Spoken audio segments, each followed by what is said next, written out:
Imaginez, vous vous trouvez au milieu d'une forêt par une belle journée ensoleillée, avec des dizaines de personnes autour de vous, une visibilité parfaite et une sécurité absolue. Et soudain, en quelques secondes, un homme disparaît sans laisser de traces. Pas de cris, pas de traces, pas d'explication. 2 gardes forestiers chevronnés dans des régions différentes de l'Amérique, par un temps parfait, dans l'endroit le plus sûr qui soit, ont disparu de la surface de la Terre. Que leur est-il arrivé? Comment peut-on disparaître sous les yeux de ses collègues et de centaines de randonneurs? Aujourd'hui, nous allons nous pencher sur les disparitions les plus mystérieuses et les plus inexpliquées de l'histoire des forêts de Virginie, qui donneront la chair de poule même aux sceptiques les plus endurcis.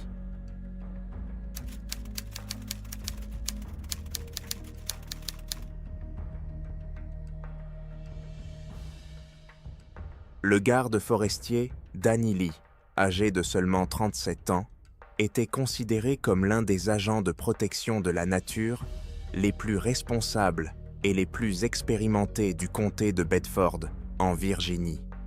Grand, élancé et doté d'un sourire amical, il était connu pour aider les randonneurs, connaissait par cœur tous les sentiers environnants et pouvait venir à la rescousse de randonneurs égarés à tout moment.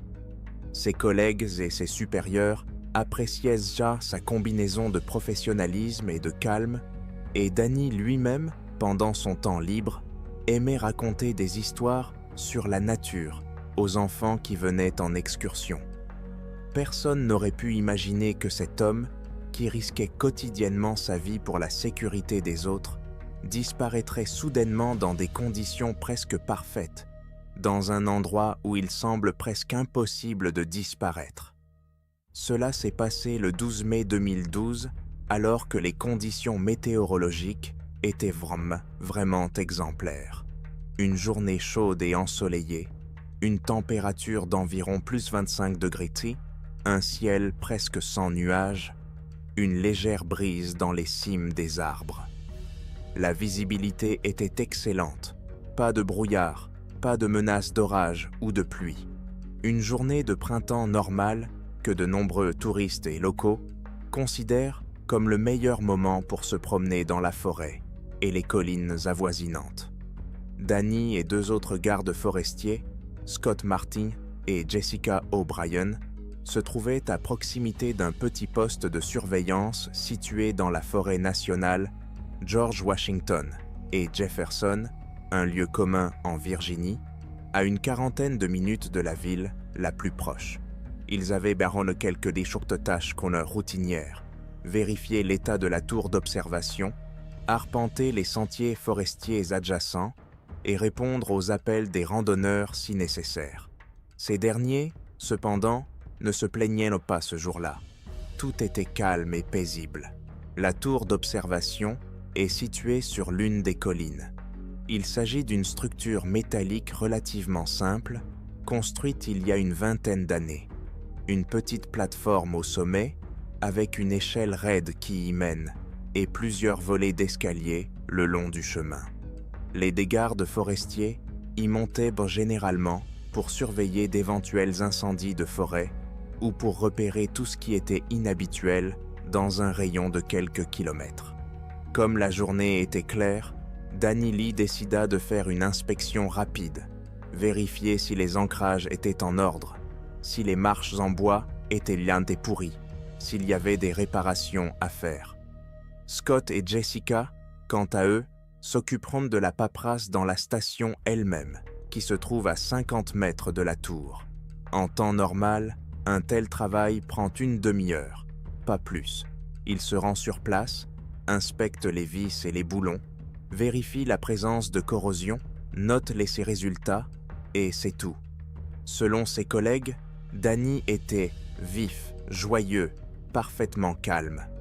À 11h10, ils plaisantent avant de partir chacun de leur côté.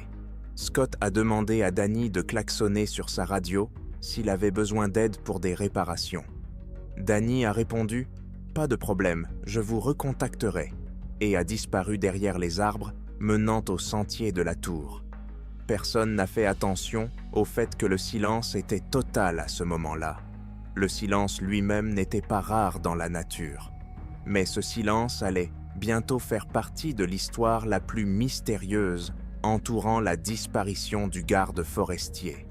La dernière personne à avoir vu Danny Lee fut essentiellement Scott lui-même, jetant un coup d'œil par la porte de la station quelques minutes plus tard. Il se souvient que Danny se tenait au pied de la tour et regardait en l'air. La distance était de 30 mètres, mais la visibilité était parfaite. Danny portait l'uniforme standard des gardes forestiers. Pantalon vert, parka légère et casquette, avec un talkie-walkie accroché à la ceinture. Scott a ensuite détourné les yeux pendant une seconde lorsque Jessica s'est approchée de lui pour lui poser une question sur sa carte d'identité. Lorsqu'il jeta un coup d'œil en arrière, une demi-minute plus tard, il n'y avait plus personne. Sa première pensée fut simple. Danny était probablement monté à la tour. Scott poursuivit son dialogue avec Jessica, ne prêtant pas beaucoup d'attention au fait que tout s'était passé si rapidement. Les ennuis commencèrent environ 10 ou 15 minutes plus tard, lorsque Jessica se rendit à la tour pour remettre des papiers à Danny. Lorsqu'elle est arrivée dans l'escalier, elle l'a appelé par son nom, mais il n'a pas répondu. Et ce qui est étrange, c'est qu'il n'y avait aucun bruit de pas, aucun claquement de bottes sur les marches métalliques, aucun son typique d'une personne marchant sur cette structure. Elle monta sur la plateforme, regarda autour d'elle, il n'y avait personne. Et de la tour, il y avait une vue magnifique, la forêt, les chemins, les clairières. La journée était claire. Si l'homme avait quitté la tour et marché vers la gare, Jessica l'aurait repéré. Ou bien, il aurait été dans le champ de vision de Scott, resté près du bâtiment. Mais rien. C'était comme si Danny avait disparu. La seule chose que Jessica a trouvée, c'est que tout en haut, sur la barre métallique de la balustrade, se trouvait la radio et la chemise d'uniforme du ranger elle-même, soigneusement pliée. Plus précisément, la chemise était pliée comme si l'homme l'avait enlevée et mise de côté. Il n'y avait aucune autre trace de la chemise. Perplexe, Jessica appela Scott. Ce dernier a fait quelques cercles autour de la tour, pensant que Danny avait pu s'éloigner littéralement de quelques pas, pour aller aux toilettes ou pour vérifier quelque chose dans les buissons. Mais tous les environs immédiats étaient bien protégés et le garde forestier était introuvable.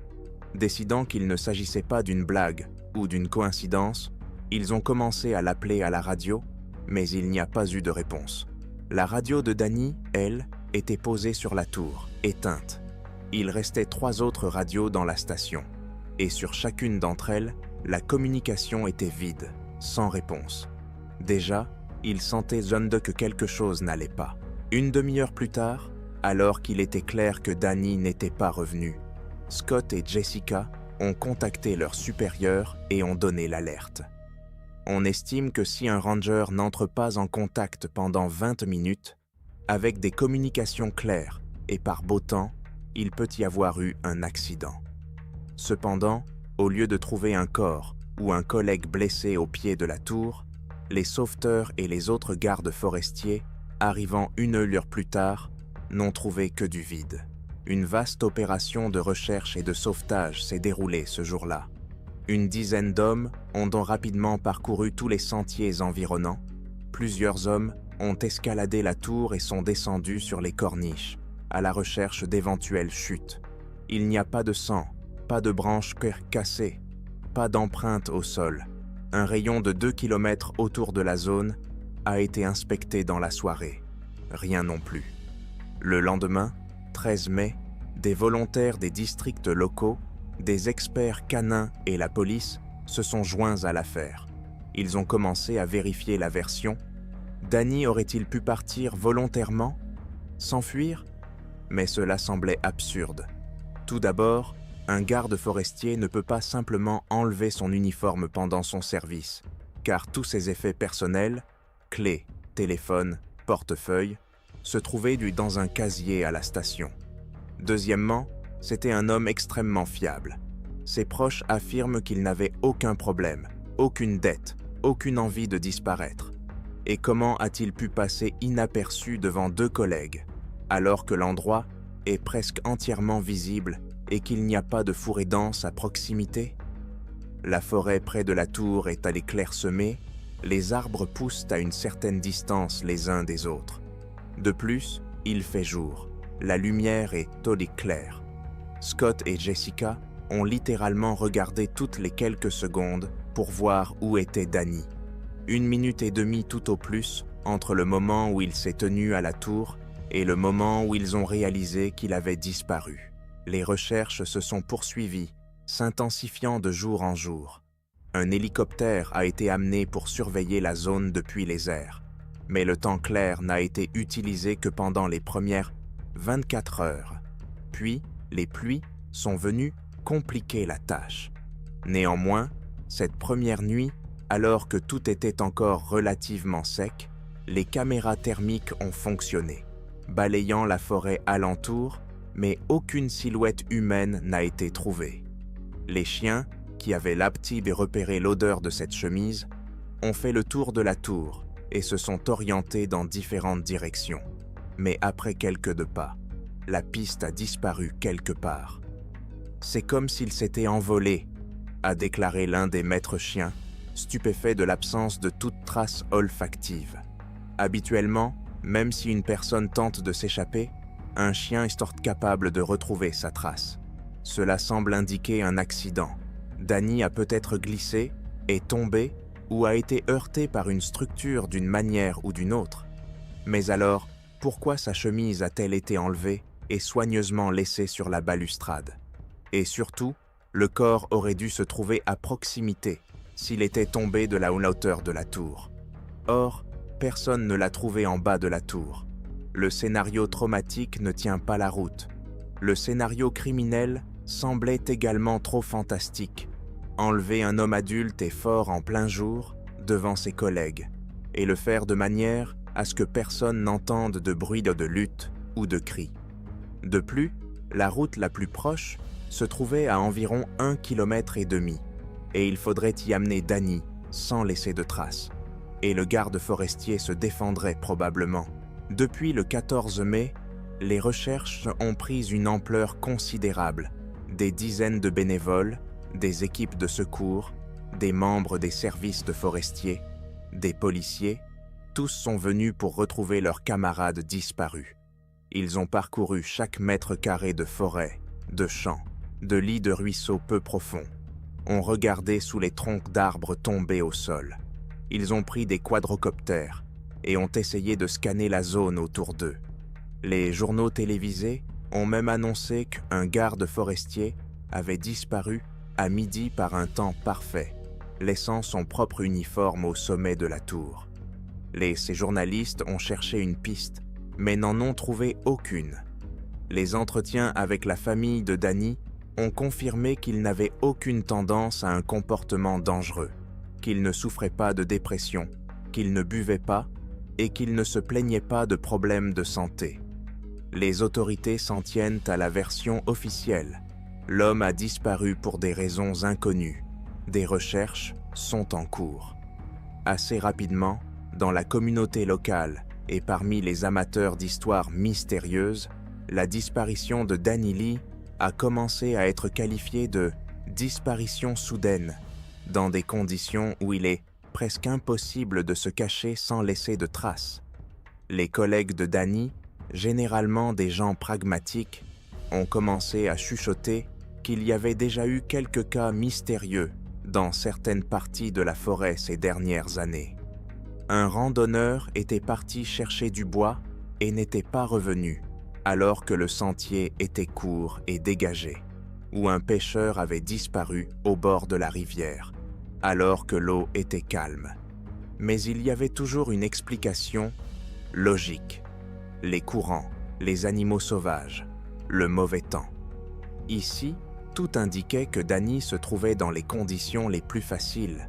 Il ne faisait pas nuit, il n'y avait pas de tempête de neige, il n'y avait pas d'animaux dangereux. Et soudain, en quelques secondes, il a disparu. 1 semaine plus tard, lorsque la phase active des recherches s'est achevée en vain, des versions plus fantastiques se sont apparues. Quelque chose comme « il est entré dans un autre monde » ou « il a été emporté par des extraterrestres ». Bien entendu, la police officielle n'a pas pris l'affaire au sérieux, mais a mentionné dans ses rapports que l'absence de preuves est un cas extrêmement rare. Les seules preuves de physique étaient la chemise elle-même et le talkie-walkie laissé au sommet de la tour. Les analyses de médico-légales n'ont rien révélé de suspect sur ces objets. Pas d'empreintes étrangères, pas de traces de sang. Les manches de la chemise étaient retroussées, comme si l'homme l'avait enlevé rapidement par-dessus sa tête. Le talkie-walkie se trouvait à proximité, éteint. La raison pour laquelle il était éteint n'est pas claire. Danny le laissait habituellement allumé en mode réception. La famille de Danny, bien sûr, continuait d'espérer qu'il serait retrouvé. Peut-être avait-il été blessé et avait-il perdu la mémoire. Mais une semaine après l'autre, aucun appel, aucun signe de lui. La police a vérifié les hôpitaux des comtés voisins, demandant si un patient sans papier s'était manifesté. Rien. À la fin du mois de mai, les opérations de recherche et de sauvetage ont été annulées. Pas de corps, pas de personnes vivantes, pas de traces. Les mois ont passé, mais aucun progrès n'a été réalisé. Scott et Jessica, ainsi que tous les rangers de la station, subissent un choc psychologique. Leur ami, leur professionnel, leur personne respectée a disparu. Il était impossible de continuer à travailler sans regarder la tour à chaque fois, sans se souvenir de Danny Lee se tenant à l'échelle par temps clair. 1 an plus tard, l'affaire est de rester en suspens et figure dans les bases de données de la police sous la rubrique « Disparu ». Disparition inexpliquée. Les parents du garde forestier, son frère et son ex-femme, ont insisté pour que les autorités poursuivent leur perquisition périodique, mais toujours pas d'informations.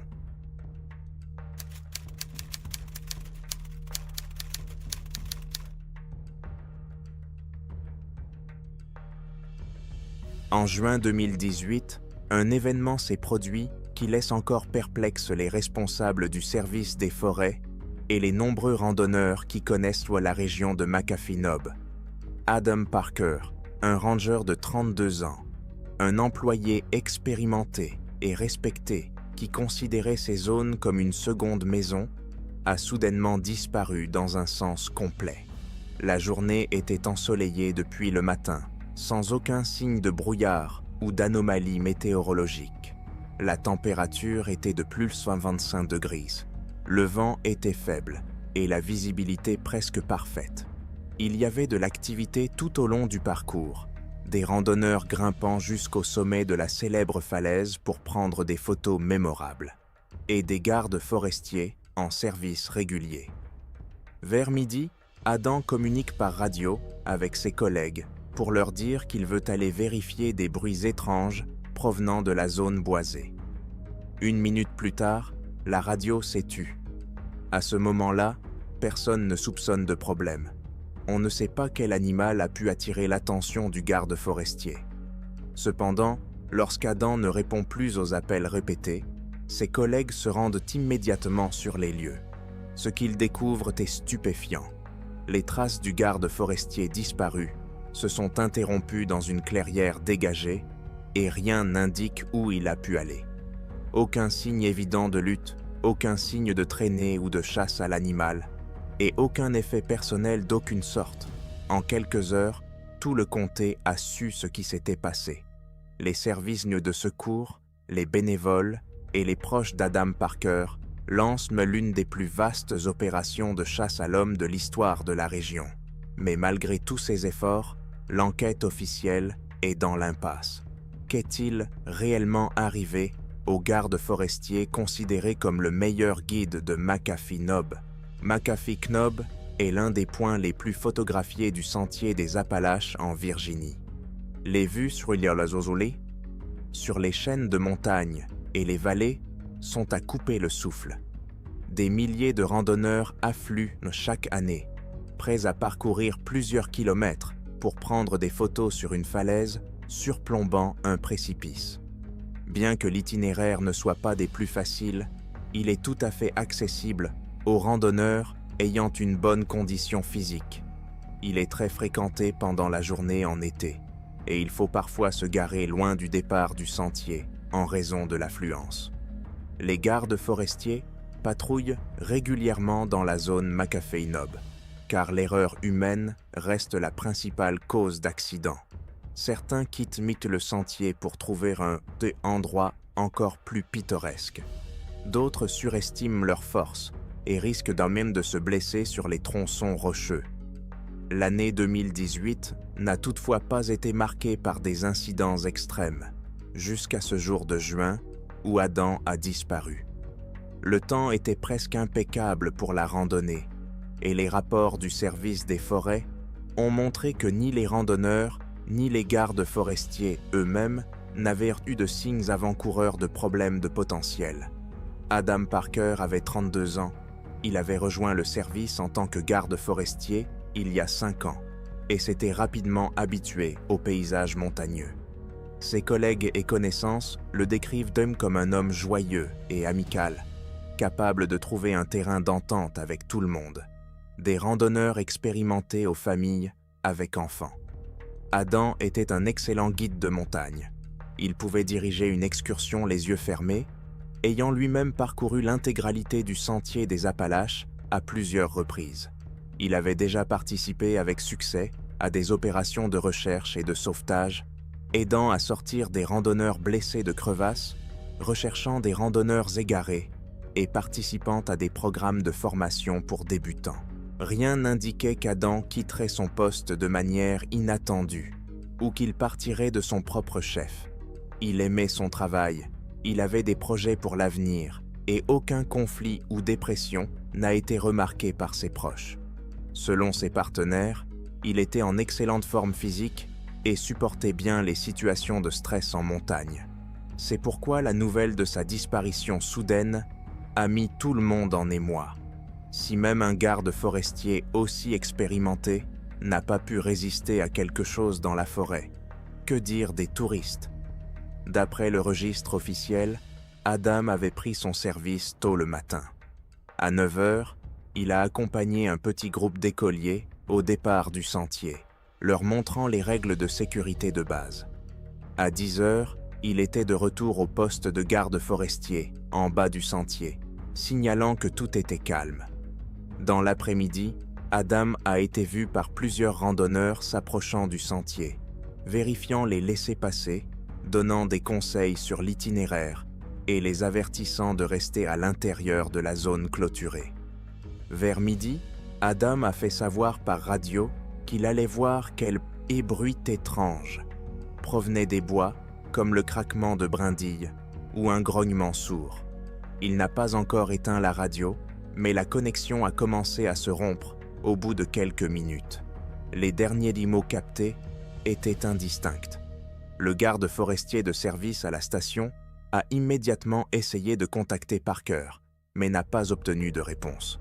Dans un premier temps, personne n'a tiré la sonnette d'alarme. Il arrivait que le signal soit perdu en raison du terrain. Mais après 5 minutes sans réponse et par temps clair, les collègues se sont inquiétés. Lorsque les 2 gardes forestiers sont arrivés en courant dans cette partie de la forêt, ils n'ont vu qu'un sentier menant à une petite clairière. Les empreintes d'Adam étaient clairement imprimées dans le sol humide. Elles allaient jusqu'au milieu de la clairière, puis s'arrêtaient brusquement. C'est comme s'il avait fait quelques pas de plus et qu'il avait disparu. Aucune branche cassée, aucun signe de lutte, juste un vide effrayant. Les collègues ont immédiatement commencé à fouiller les environs, appelant bruyamment Adam, mais n'obtenant aucune réponse. Il n'y a pas d'empreinte de pas ensanglantés dans la clairière, pas d'effet personnel. Sa radio a également disparu. L'un des gardes forestiers a donné l'alerte à la station et le reste du personnel, ainsi qu'un groupe de campeurs volontaires, se sont rendus sur le site. Il y eut encore 1 heure de cris futiles et de recherches dans les buissons environnants. Une inspection détaillée a montré qu'il y avait plusieurs traces d'animaux autour de la clairière, mais aucune nouvelle empreinte humaine n'a été trouvée. À 14 heures, la situation avait déjà attiré l'attention de la direction. La phase active de l'opération de recherche et de sauvetage a commencé immédiatement. Conformément au plan élaboré des dizaines de fois, les gardes forestiers se sont divisés en groupes qui se sont dispersés dans toutes les directions en s'orientant à l'aide d'une carte et d'une boussole. Le temps clair a facilité les recherches visuelles. Tout mouvement était éloigné, mais les Rangers n'avaient rencontré aucun signe d'Adam ou de ses ravisseurs potentiels. Pour autant que l'on sache, aucune activité criminelle n'a été signalée ce jour-là, ni aucun étranger qui aurait pu l'entraîner dans la voiture. Dans l'après-midi, la police d'une ville voisine, des agents des parcs voisins et même quelques membres d'une unité de la garde nationale ayant participé dans le passé à la recherche de personnes disparues sur le sentier des Appalaches se sont rendus sur place. Des drones sont arrivés et ont commencé à tourner au-dessus de la forêt, balayant l'espace. La visibilité aérienne par temps ensoleillés était excellente, mais les caméras n'ont rien détecté comme des vêtements étendus, une personne blessée ou des empreintes de pas atypiques. Des quadrocoptères ont également été utilisés pour descendre dans les clairières, situées plus bas sur les pentes. Là encore, aucun résultat.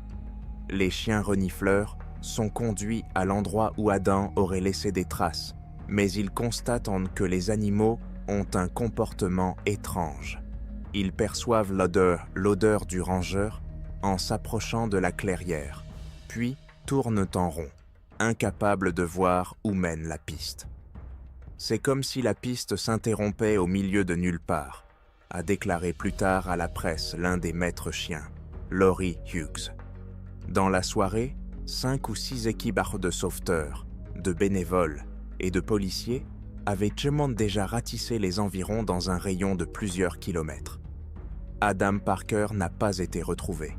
Il n'y avait pas non plus de signaux émis par sa radio, qui était probablement cassée ou éteinte. Les proches d'Adam, choqués par la nouvelle, sont arrivés d'un comté voisin. Ils avaient de mise fait du mal à croire qu'un homme adulte et fort, un professionnel, avait disparu pendant la journée dans un endroit habituellement plein de monde. Les histoires de disparition de ce type ne sont pas rares dans les grandes régions forestières des États-Unis, mais aucune disparition de cette ampleur n'a été signalée dans les environs de McAfee Knob.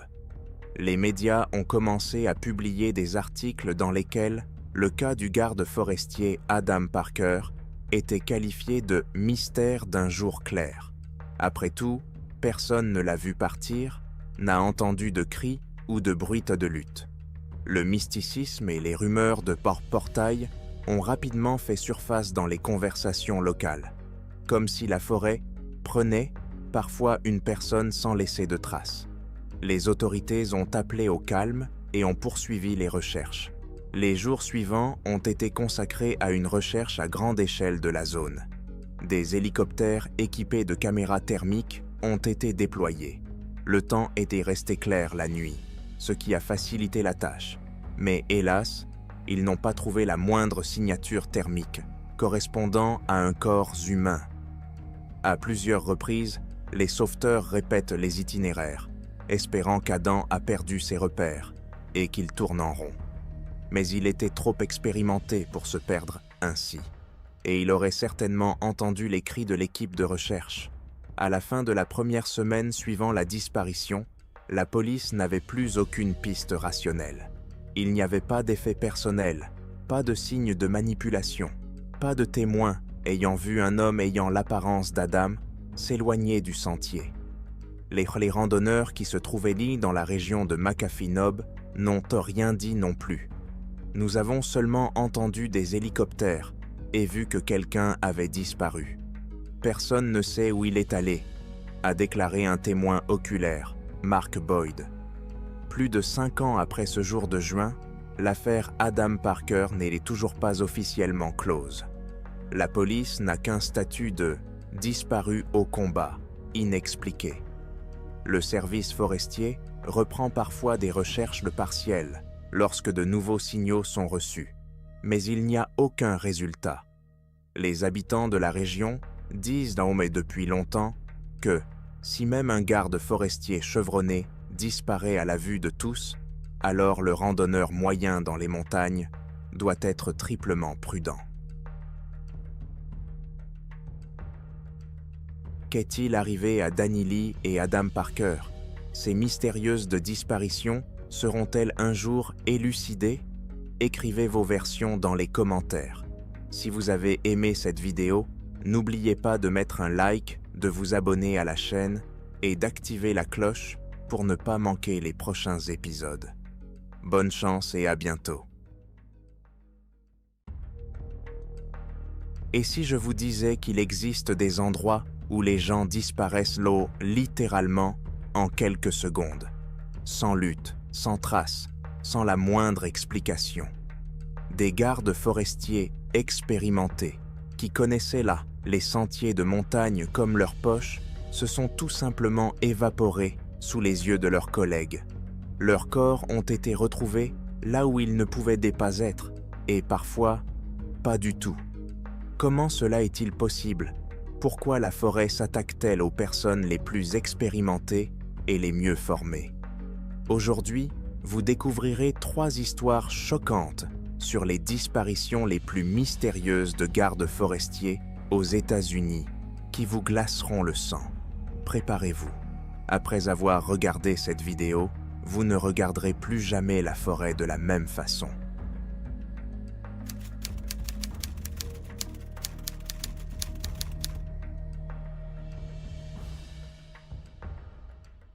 En février 2007, le service forestier du Maine a été confronté à l'une des disparitions les plus déroutantes et les plus tragiques de ces dernières décennies.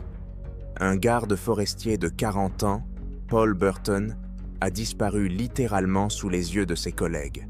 Alors qu'il patrouillait dans une zone de randonnée en montagne, il est allé vérifier l'état des sentiers, les communications avec lui ont été interrompues, et une soudaine tempête de neige a masqué tout indice. La situation a été compliquée par le climat rigoureux de cet état septentrional, où le temps dans les montagnes peut changer à la vitesse de l'éclair. Un ciel ensoleillé peut être remplacé en 1 heure ou 2 par des vents violents et des tempêtes de neige. Les opérations de recherche et de sauvetage ont duré des semaines, mais Burton n'a jamais été retrouvé. Ce n'est qu'1 mois plus tard, lorsque la neige a commencé à se retirer, que son corps a été découvert dans une zone qui avait déjà fait l'objet de recherches approfondies à plusieurs reprises. Les circonstances de sa mort ne peuvent être expliquées à personne, ni aux médecins légistes, ni à ses collègues rangers, ni à ses proches. Que s'est-il passé en ce jour de février? Comment un homme qui semblait expérimenté et connaissait si bien le paysage local a-t-il pu disparaître en quelques minutes dans les montagnes qui lui étaient si familières? Et pourquoi le corps s'est-il retrouvé là où il ne pouvait pas être, sans aucun signe évident de lutte ou d'exposition prolongée au froid? Paul Burton est né et a grandi dans la ville de Presque Isle, dans le nord du Maine.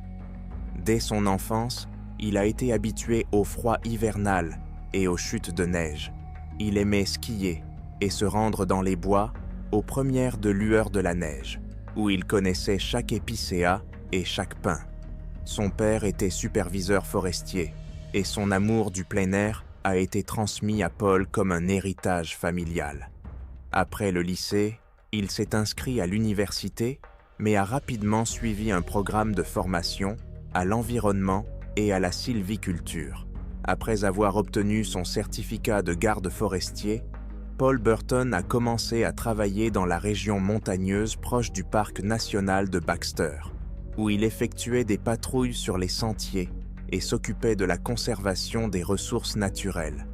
En 2007, Paul Burton avait déjà une décennie de service à son actif. Il était connu de ses collègues comme le gourou de la randonnée hivernale. Il pouvait naviguer à l'aide d'une carte et d'une boussole dans les pires tempêtes de neige, tout en respectant les règles de sécurité. De nombreux randonneurs qui l'ont rencontré se souviennent de lui comme d'un homme calme et amical, prêt à montrer des points de vue et à donner des conseils sur la survie dans les conditions difficiles du Maine. La disparition de Burton a donc surpris tous ceux qui le connaissaient. S'il n'a pas pu sortir, c'est que les conditions étaient vraiment extrêmes, ont déclaré des collègues. Mais les rapports météorologiques officiels indiquaient que bien qu'il y ait eu un blizzard ce jour-là, il n'y avait pas de danger critique pour un forestier aussi expérimenté. La zone de patrouille prévue par Paul se situait dans le nord-ouest du Maine, dans une région montagneuse proche d'un sentier de randonnée bien connu, qui mène au pied du mont Katahdin. Le mont Katahdin est le point culminant du Maine, très prisé des randonneurs, mais en hiver, il est interdit d'accès aux personnes non préparées. En février 2007, c'est dans les environs de Katahdin qu'ils ont décidé d'organiser une inspection de certains sentiers secondaires pour vérifier s'ils étaient déneigés et s'ils nécessitaient un balisage supplémentaire. La veille, le 10 février, Paul et 3 collègues avaient donc été chargés d'inspecter le tronçon de Forest Key, un sentier en boucle situé à environ 5 km à l'intérieur des terres, à partir de la route principale. Selon le plan, ils devaient s'y rendre en une journée, inspecter les zones problématiques et revenir au centre administratif, au pied des montagnes dans la soirée.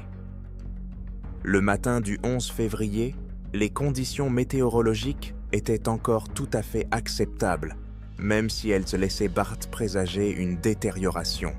Les prévisionnistes parlaient d'une augmentation des vents et de la possibilité de blizzard. Néanmoins, le Forest Service n'a pas annulé la sortie, estimant que les rangers expérimentés avaient eu suffisamment de temps pour accomplir leur tâche et revenir.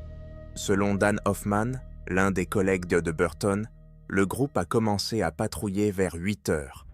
À 11 heures, la neige avait déjà considérablement augmenté et le vent se renforçait de minute en minute, soufflant directement sur leur visage. Vers midi, il a été décidé que 2 rangers retourneraient au véhicule pour signaler les conditions météorologiques difficiles et organiser un soutien supplémentaire si nécessaire, tandis que 2 autres, dont Paul Burton, continueraient, mais pas trop loin, et attendraient les autres au point convenu.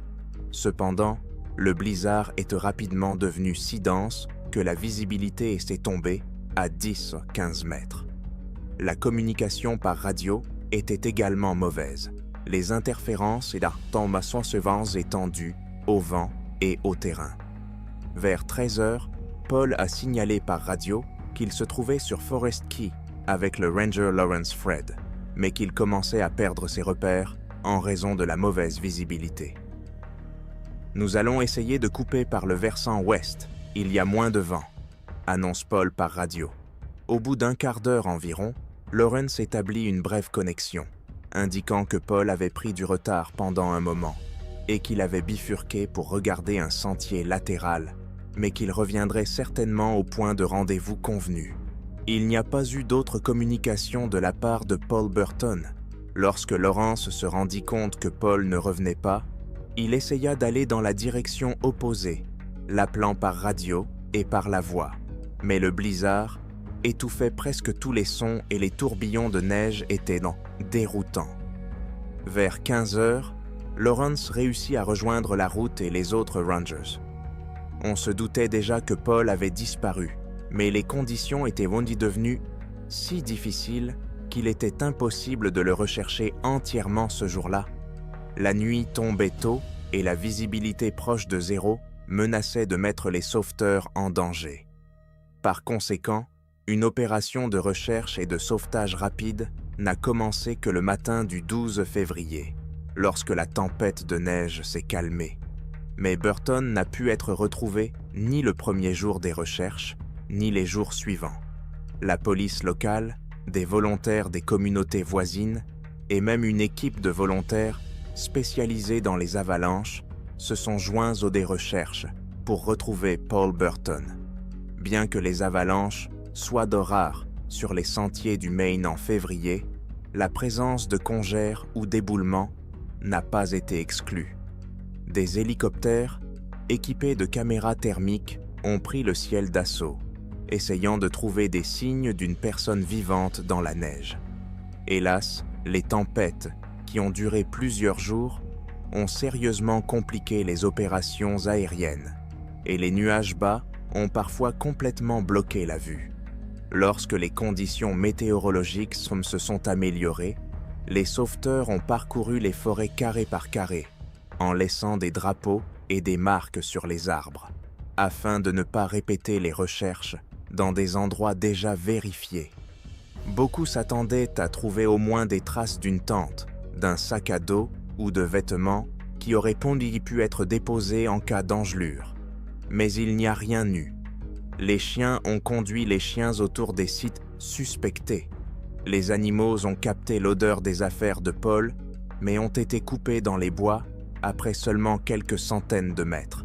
Comme s'ils s'étaient envolés en hélicoptère, ont plaisanté les bénévoles avec une ironie amère.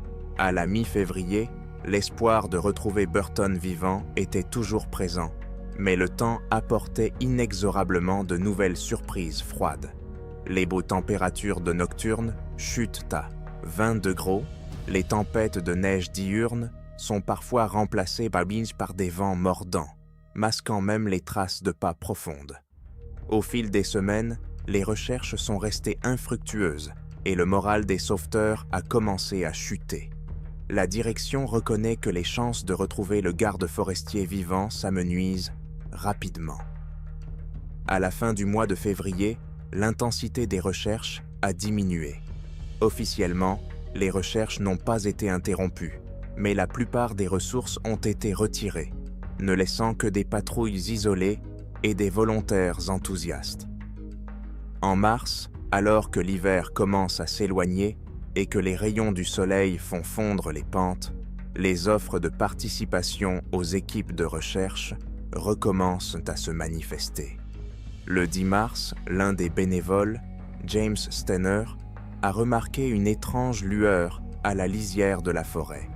Il s'agissait d'une boucle métallique d'un sac à dos ressemblant à un sac à dos de service. La police et les gardes forestiers ont été appelés et sont arrivés immédiatement sur les lieux. La silhouette de Paul a été retrouvée à 20 mètres de l'endroit où la boucle a été trouvée, appuyée contre un arbre, à moitié recouverte de neige mouillée. Cet endroit avait déjà été fouillé à plusieurs reprises au début des recherches. Comme l'ont dit plus tard les participants à l'opération, il n'y avait certainement pas de corps à cet endroit. Soit il était complètement enterré, soit il n'était pas là du tout. Tout le monde disait le contraire, mais personne ne pouvait expliquer comment c'était possible. Le corps était en position assise, comme si Paul s'était adossé au tronc d'un bouleau. Il n'y avait pas de sac à dos à proximité. Seuls des fragments ont été retrouvés à proximité, ni aucun signe de lutte ou de course. Le sol dégelait progressivement, mais il était clair qu'il n'avait pas été amené ici par le courant de l'eau. Le terrain était relativement peu accidenté. En outre, rien n'indiquait une attaque d'animal. Ses vêtements étaient presque en bon état, avec seulement quelques trous, probablement dus à une exposition prolongée à l'humidité et au gel. Un examen médico-légal effectué à la morgue locale a conclu. La cause de la mort est indéterminée.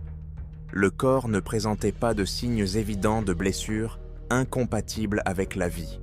Pas de fracture, pas de blessure par balle, pas de signes de strangulation. Les organes internes, bien que décomposés, ne présentaient même pas de traces frappantes de gelure, qui se manifestent souvent par un certain nombre de signes caractéristiques. Il n'y avait pas non plus de preuves directes d'émaciation sévère. Il est possible que Paul soit mort relativement rapidement. La toxicologie n'a rien révélé. Pas de poison, pas d'alcool, pas de drogue. Il n'y avait pas non plus de taches de sang sur ses vêtements, à l'exception de petites égratignures sur ses bras, peut-être dues à une promenade dans les buissons ou à une chute. Aucune patine de ce qui ressemblait à de la neige n'est restée sur son visage et ses cheveux. peut-être parce qu'elle avait fondu. Mais les bénévoles qui ont trouvé le corps ont déclaré qu'il avait l'air étrange. On aurait dit qu'il s'était assis pour se reposer près d'un arbre et qu'il s'était endormi.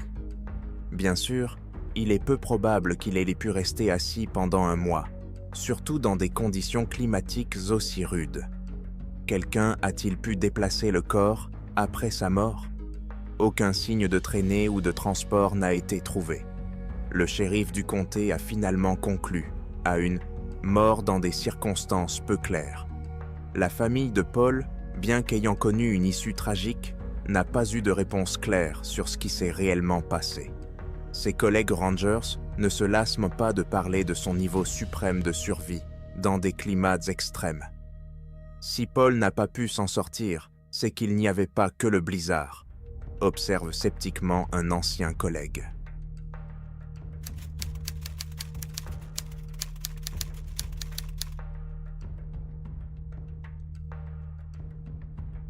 En mai 2015, la disparition soudaine de la garde forestière, Sarah Miller, a choqué l'ensemble du personnel du parc national de Shenandoah et suscité un tollé général. Cette femme de 36 ans, qui travaillait depuis de nombreuses années pour Nature Conservancy, n'a tout simplement pas pris contact à l'heure prévue. Plus tard, ses collègues ont découvert sa tente vide. La porte n'était pas fermée et ses effets personnels, y compris des armes et des documents, étaient restés intacts à l'intérieur. Seule Sarah manquait à l'appel. Ses empreintes de pas avaient apparemment mené de la tente à la lisière la plus proche de la forêt, puis avaient disparu, comme si quelqu'un les avait effacées ou coupées. Pas de bruit, pas un seul témoin de son départ du camp. Née en Virginie, Sarah Miller se caractérise dès son plus jeune âge par son amour de la nature et de la vie sauvage. Selon sa famille, elle rêvait de devenir garde-chasse ou ranger afin de préserver la beauté de la nature sauvage pour les générations futures. À l'âge de 25 ans, Sarah a rejoint le service des parcs de Shenandoah, où elle a progressivement accédé à des postes à responsabilité. En 2015, elle a accumulé une solide expérience. Elle connaît pratiquement par cœur les sentiers de montagne et les forêts du parc, a un excellent sens du terrain et est habituée aux changements météorologiques imprévisibles. Ses collègues décrivent Sarah comme une personne posée, en bonne forme physique et généralement prudente. Elle avait déjà suivi un cours de survie en milieu sauvage, savait se servir d'une arme à feu et l'emportait toujours lors des sorties de patrouille. La théorie d'une désorientation accidentelle ou d'une prise au dépourvu semblait donc très improbable à tout le monde. Elle-même mentionnait souvent dans la conversation qu'être un ranger n'était pas seulement une responsabilité, mais aussi un privilège, celui de voir chaque jour la beauté du parc national. Selon les archives officielles, dans les premiers jours de mai 2015, Sarah est sortie seule pour faire une promenade autoguidée dans l'une des zones du parc où la fréquentation touristique est habituellement forte au printemps. La tâche consistait à vérifier plusieurs campings et abris le long des sentiers de montagne. Sarah devait y passer la nuit et revenir au Ranger Station dans la matinée pour remplir un rapport. Le temps est sombre clair, les températures atteignent plus 22 degrés Celsius en journée et baissent en soirée, mais ne sont pas trop froides. Les météorologues n'ont pas annoncé de pluie ou d'orage sérieux. La dernière fois qu'elle s'était contactée par radio, Sarah avait l'air enjouée et indiquait que tout allait bien. Tout allait bien, qu'aucun problème n'avait été détecté au camping. Cela s'est passé dans la soirée, vers 18h. Elle n'a pas pris contact quelques heures plus tard, mais pendant la nuit, de tels retards ne sont pas rares en raison d'un mauvais signal ou parce que les Rangers économisent la charge de leur radio. Le matin, lorsque Sarah ne s'est pas présentée à la station, où elle était attendue à 8 heures pour son rapport, ses collègues se sont montrés méfiants. Une demi-heure plus tard, 2 membres du personnel se sont mis en route vers le camp, marquant sur la carte l'emplacement exact du dernier contact.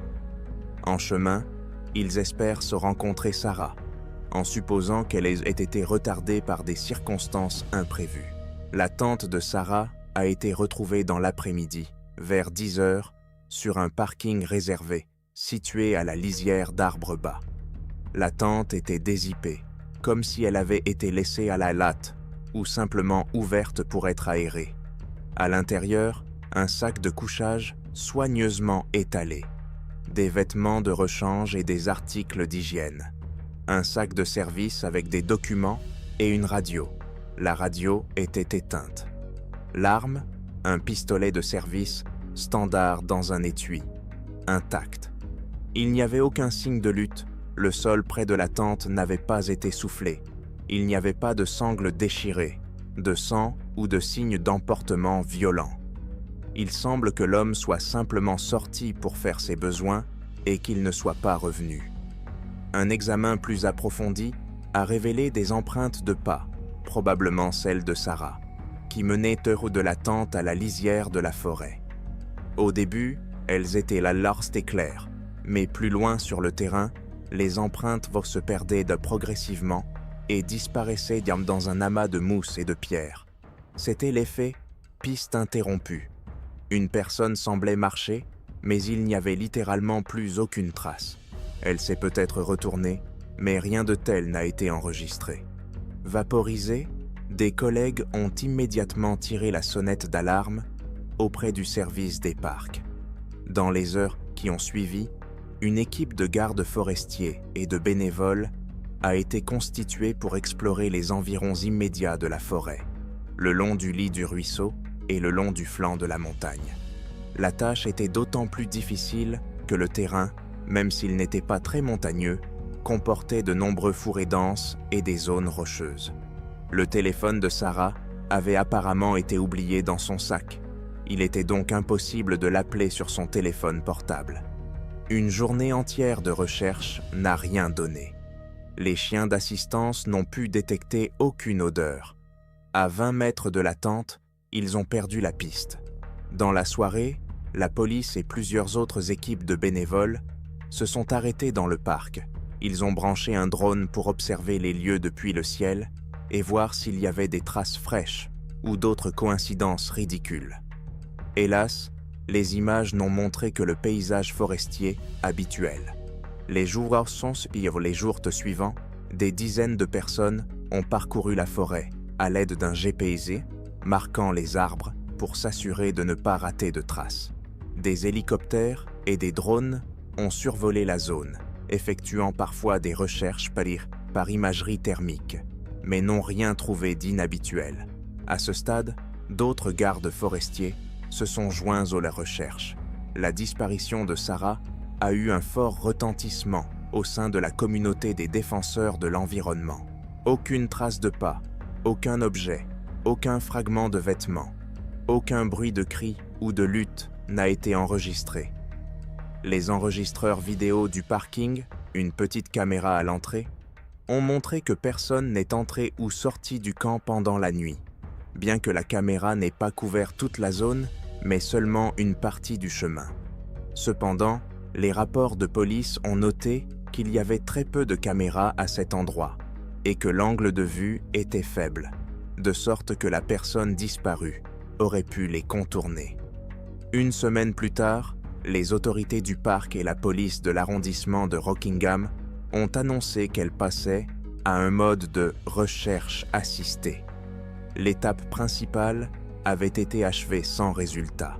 Différentes versions commencent à se répandre. Certains pensent que Sarah aurait pu partir d'elle-même, mais ses collègues et sa famille le nient catégoriquement.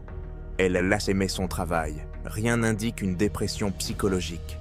D'ailleurs, pourquoi laisser son arme et tous ses effets personnels derrière elle, ce qui laisse supposer un enlèvement ou une violence. Mais il n'y a aucun signe de lutte, aucun témoin. La caméra n'a pas repéré d'intrus, et la tente n'a pas l'air d'avoir été saccagée.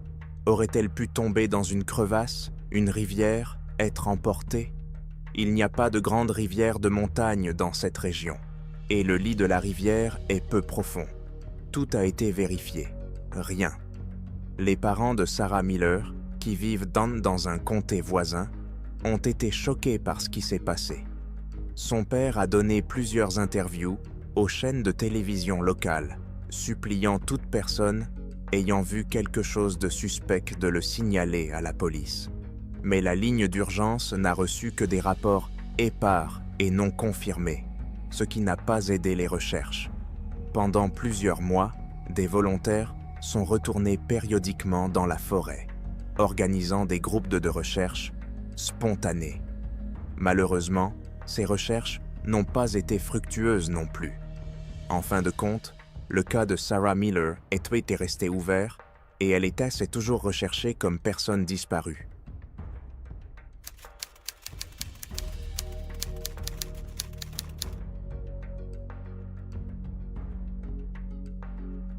Au cours de l'été 2019, dans le nord des Appalaches, sur le territoire de la Caroline du Nord, s'est produit un événement qui suscite encore aujourd'hui la perplexité et de nombreuses versions parmi les habitants et les collègues de la personne disparue. Le ranger Michael Green, 44 ans, qui avait une expérience considérable dans la patrouille des sentiers de montagne, a disparu littéralement devant ses partenaires, ne laissant derrière lui qu'un talkie-walkie gisant au milieu du sentier. Ce tronçon, qui n'était pas le plus fréquenté de l'État, était considéré comme relativement sûr pour des gardes expérimentés, ce qui rend la situation encore plus étrange. Michael Green est né dans une petite ville du sud de la Virginie, mais a passé la plus grande partie de sa vie en Caroline du Nord, où il a commencé son service en tant que ranger. C'était un homme dur, physiquement robuste, qui connaissait les montagnes comme sa poche. Ses collègues le décrivent comme un homme calme et attentionné, qui aime le plein air et organise souvent des mini-excursions pour les touristes qui veulent mal voir de plus près la beauté des forêts locales. Ses tâches consistaient notamment à vérifier l'état des sentiers, à faire respecter les règles de camping et à aider les voyageurs qui se perdaient. En juillet 2019, Michael avait 15 ans d'expérience dans le domaine de la conservation des espaces naturels. Au cours de cette période, il a été confronté à de nombreuses situations difficiles, qu'il s'agisse de secourir des personnes dans des congères ou d'effrayer des ours errants près des terrains de camping. Cette expérience impressionnante rend sa disparition d'autant plus surprenante. Selon les rapports officiels de la police locale et du service forestier, le 22 juillet 2019, Michael et ses deux collègues, Brian Hayes et Liz Hartwell, effectuait une patrouille de routine sur un tronçon de sentier situé sur le versant nord des Appalaches, en Caroline du Nord. Le temps était chaud et clair, autour de plus 128 degrés, et la visibilité était excellente. À l'heure du déjeuner, ils avaient parcouru la majeure partie de l'itinéraire prévu et ont décidé de retourner à l'endroit où ils avaient garé les jeeps de la société. D'après le témoignage de Brian et Liz, vers 15 heures, Michael s'est laissé distancer de quelques dizaines de mètres, en disant quelque chose comme « Je vais attendre ici, je veux encore vérifier le sentier latéral ». Il a répondu par radio « D'accord, mais ne tarde pas trop, nous devons partir bientôt ». Michael répond calmement, sans la moindre inquiétude.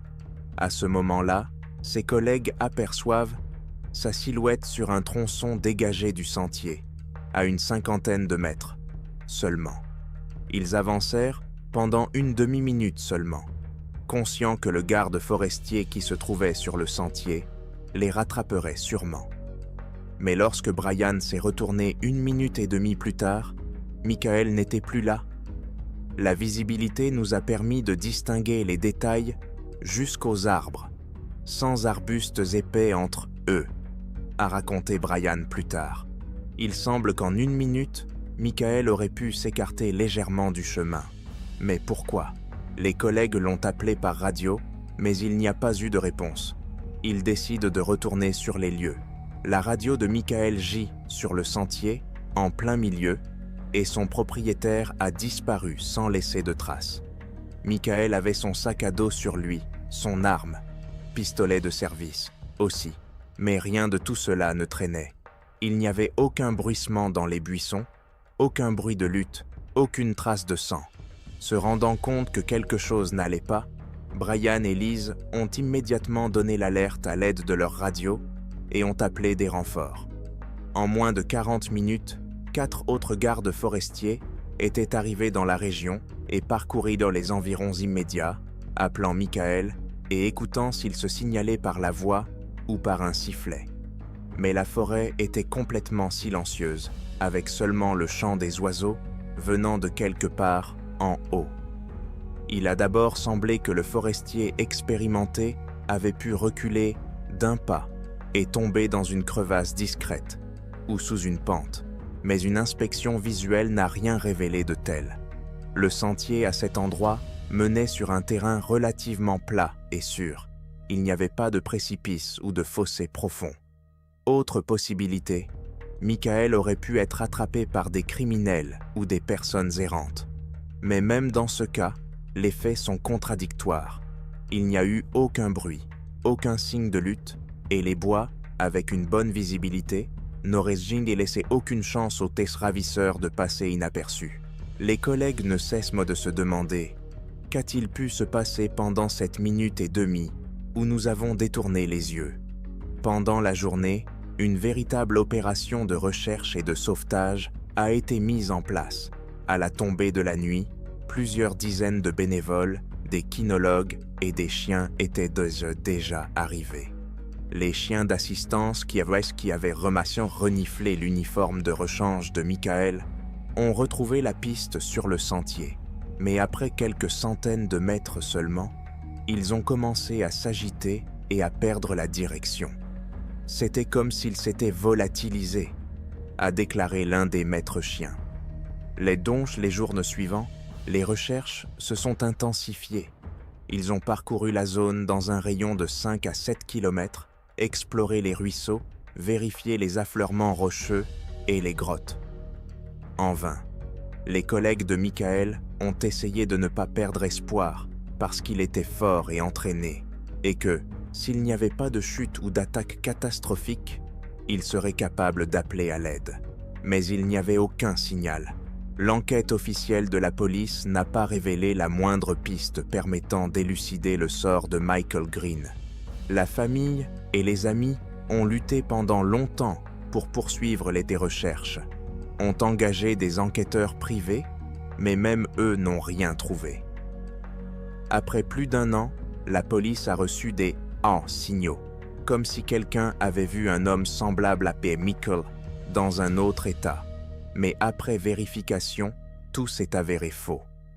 Aujourd'hui, des années de plus tard, le nom de Michael Green revient souvent dans les conversations sur les disparitions les plus inexpliquées sur les sentiers sauvages des États-Unis. Les collègues de chaque équipe suivent mentalement le même itinéraire, en imaginant que Michael les suit. Mais pourquoi a-t-il abandonné sa radio au milieu du sentier et où a-t-il pu aller en quelques minutes? Personne n'est encore en mesure de l'expliquer. Techniquement, l'affaire n'est pas close. Le garde forestier est toujours porté disparu. Parfois, des amis déposent des fleurs à l'endroit où la radio est tombée au sol, exprimant symboliquement l'espoir que Michael reviendra un jour de cet inexplicable oubli. Mais il semble qu'un autre mystère des bois de Caroline du Nord restera non résolu, comme tant d'autres cas mystérieux de 411 disparus. Que se passe-t-il dans les forêts américaines?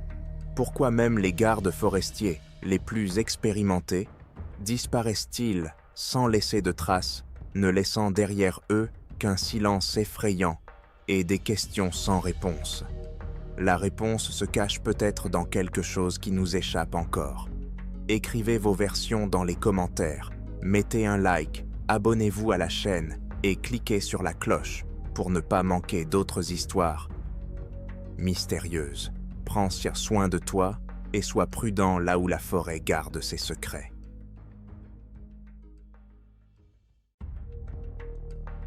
Le mont Catardine, dans le Maine, est célèbre auprès des touristes non seulement pour ses vues à couper le souffle, mais aussi pour son terrain difficile qui peut mettre à l'épreuve les compétences des alpinistes les plus expérimentés. C'est là, à la fin de l'année 1997, que s'est produit un événement que les équipes de recherche et de sauvetage et les amateurs d'histoire mystérieuse ont qualifié de l'un des plus inexplicables dans la région de la montagne. Le ranger Chris Walters, connu pour sa précision et son excellente condition physique, a disparu dans des circonstances qui, à première vue, semblent tout simplement impossibles. 6 mois plus tard, son corps a été retrouvé avec des membres manquants et des os brisés dans les bras et les jambes, ce qui a ajouté au mystère de ce qui s'était passé. L'histoire s'est rapidement répandue dans les médias locaux et a ensuite été intégrée à la compilation non officielle Missing 411, des disparitions étranges et inexpliquées dans la nature. Chris Walters est né en 1958 à Bangor, dans le Maine. D'après les souvenirs de ses proches, il aimait depuis son plus jeune âge la randonnée et l'escalade, en accordant une attention particulière à la partie montagneuse du Maine, où le terrain varié offrait un espace aux aventuriers. Après avoir obtenu son diplôme universitaire, Chris a travaillé pendant plusieurs années pour des agences de voyage commerciales, organisant des randonnées et des escalades dans les environs du mont Katahdin. En 1989, il a été invité à rejoindre les Rangers et a fini par y rester pour longtemps. Fin 1997, Walters avait 39 ans et près de 10 ans d'expérience en tant que ranger, y compris des sauvetages en terrain difficile. Ses collègues le décrivent comme quelqu'un qui connaît le mont Katahdin et ses sentiers environnants par cœur. Il savait naviguer par mauvais temps, avait une endurance phénoménale et une vision sobre du risque, a déclaré Tom Robertson, une de ses connaissances, également garde forestier. La disparition de Chris ne correspond donc pas à l'explication habituelle. Il s'est perdu, il a glissé, il est tombé. Selon les rapports officiels, au cours de la première semaine de novembre 1997, Chris Walters a pris son service à l'extrémité nord du sentier, menant au pic Katahdin. Malgré la fin de l'automne, le temps était relativement doux. La neige n'était pas encore tombée en grande quantité et les températures diurnes avoisinaient les plus lastes de grande terreau. Il est allé voir la Bole Pass, où il n'est pas rare que des touristes tentent de grimper dans les hauteurs. Une transmission radio, en provenance de la zone de service, indique que Chris a pris contact vers 10 heures le 7 novembre, qu'il a signalé des rochers glacés mais des conditions généralement calmes, et qu'il a indiqué qu'il allait vérifier quelques sentiers secondaires au pied du col. Ses collègues s'attendaient à ce qu'il revienne à la station dans la soirée ou à ce qu'il émette à nouveau des messages radio. Mais à 19 heures, il n'était toujours pas là. Dans un premier temps, le personnel n'a pas paniqué. Chris avait l'expérience des séjours de nuit en montagne, et il arrivait que des rangers soient retardés pour aider des randonneurs égarés. Cependant, le 8 novembre, au matin, il n'avait toujours pas repris contact, et tout le monde s'est alors rendu compte que quelque chose n'allait pas avec Chris. Dans la matinée, ils organisent une première recherche. 3 personnes parcourent l'itinéraire que Walters a probablement emprunté, mais ne trouvent aucune trace de lui ou de son équipement. Le temps commence à se dégrader, des nuages apparaissent, des vents frais soufflent, ce qui rend l'opération plus difficile. C'est ainsi que débuta peu à peu l'une des recherches les plus difficiles et, en fin de compte, les plus infructueuses de l'histoire du travail des Rangers près du mont Katahdin. Conventionnellement, l'opération de recherche et de sauvetage a été divisée en 2 phases. La première, au cours de la première semaine suivant la disparition, alors que l'on espérait retrouver Chris vivant. La seconde, lorsqu'il est devenu évident que les chances s'amenuisaient et que l'on a commencé à chercher avec acharnement au moins un corps. Des alpinistes locaux, des bénévoles, la police et même des sauveteurs d'autres États se sont joints aux recherches. 2 jours après le début des recherches, des alpinistes bénévoles ont trouvé une série d'empreintes de chaussures correspondant aux bottes du garde forestier sur l'une des sections difficiles d'accès de l'arête. En suivant ces empreintes, ils ont atteint le bord d'une falaise presque à pic. Là, les empreintes se sont soudainement interrompues, comme si Chris avait littéralement marché jusqu'au bord d'un précipice, mais sans la moindre indication qu'il était tombé ou qu'il était remonté. Nous avons regardé chaque crevasse, chaque corniche, pensant qu'il était peut-être tombé, se souvient le chef de l'équipe d'escalade. Mais la roche en contrebas était lisse, monolithique, et il est impossible d'imaginer que le corps n'était pas coincé dans l'une des crevasses. En regardant vers le bas, les sauveteurs n'ont vu aucun vêtement, aucun fragment d'équipement, aucun sang. Rien n'indique que l'homme soit tombé. Certains alpinistes, soupçonnant une trace abandonnée, ont également vérifié les pentes voisines, mais en vain.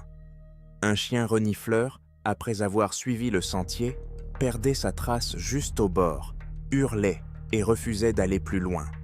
C'était comme si le garde forestier s'était volatilisé, en raison des questions incessantes sur l'endroit où Chris aurait pu aller. L'opération de recherche et de sauvetage a pris de l'ampleur. La police du comté de Penobscot a gardé un hélicoptère équipé de matériel de recherche pendant 1 semaine, vérifiant toutes les voies d'évacuation logique, les autres sentiers et les crevasses. Des chiens ont parcouru la forêt au pied de la montagne. Aucun résultat. Dans le rapport de la police du 15 novembre, il est écrit « Aucune preuve de chute ou de départ d'une personne dans une autre direction n'a été trouvée ». Pendant que les recherches se poursuivaient, les collègues de Chris étaient en état de choc et de confusion. La théorie du suicide, aurait-il pu sauter d'une falaise? Ne cadrait pas avec le caractère positif de Chris, ne cadrait pas avec le caractère positif de Walters, qui n'avait d'ailleurs laissé aucune lettre et qui, le jour de sa disparition, avait l'air joyeux. La version criminelle semblait également étrange.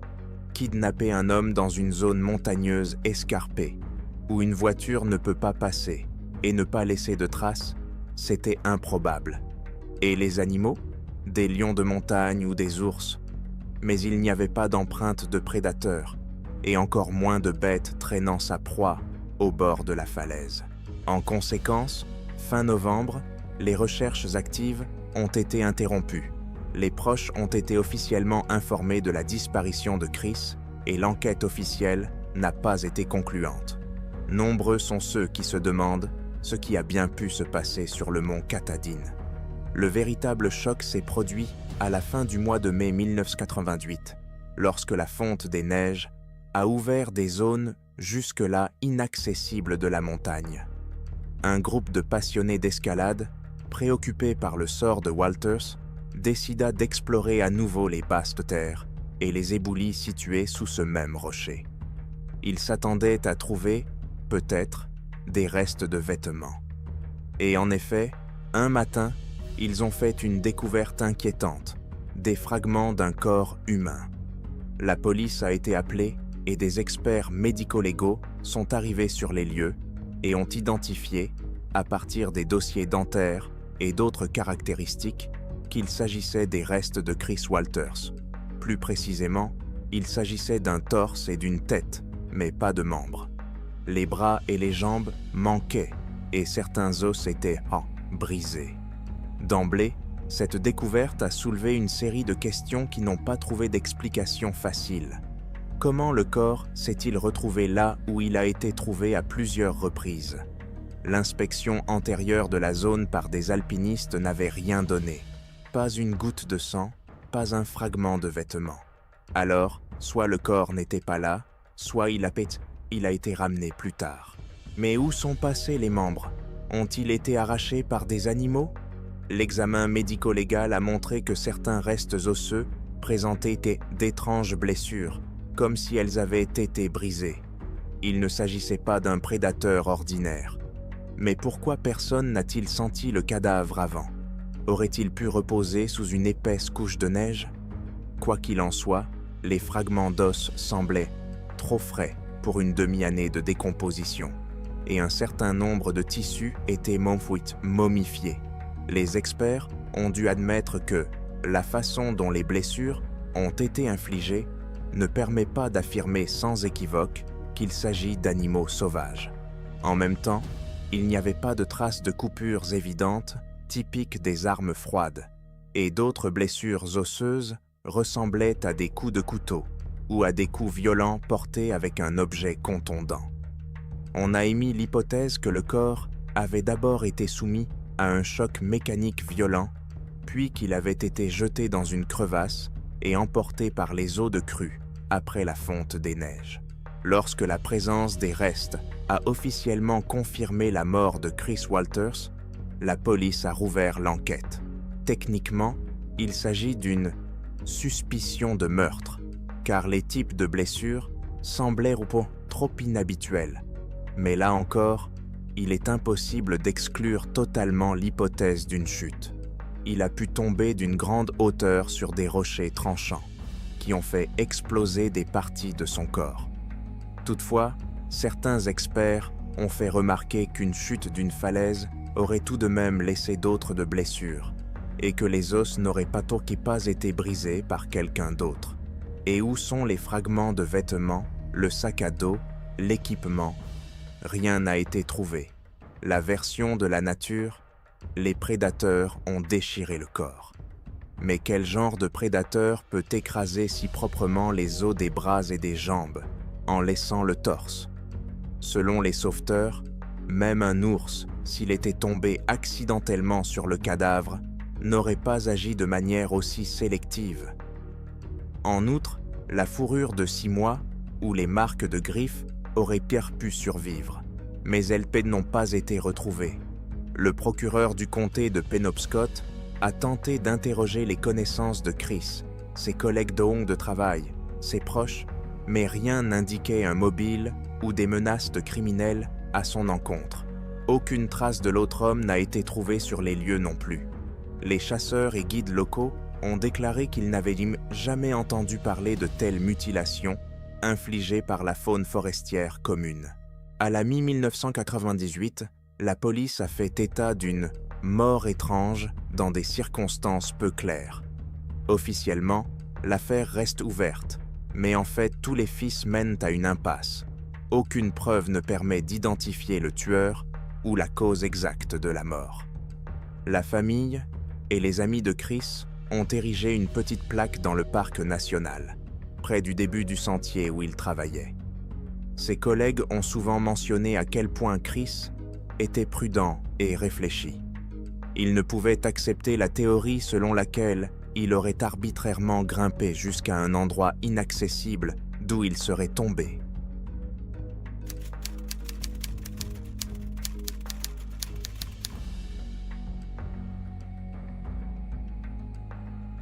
Au cours de l'été 2020, un cas encore débattu par le personnel des parcs naturels et les chercheurs de disparitions déconcertantes s'est produit dans une région montagneuse de Virginie occidentale.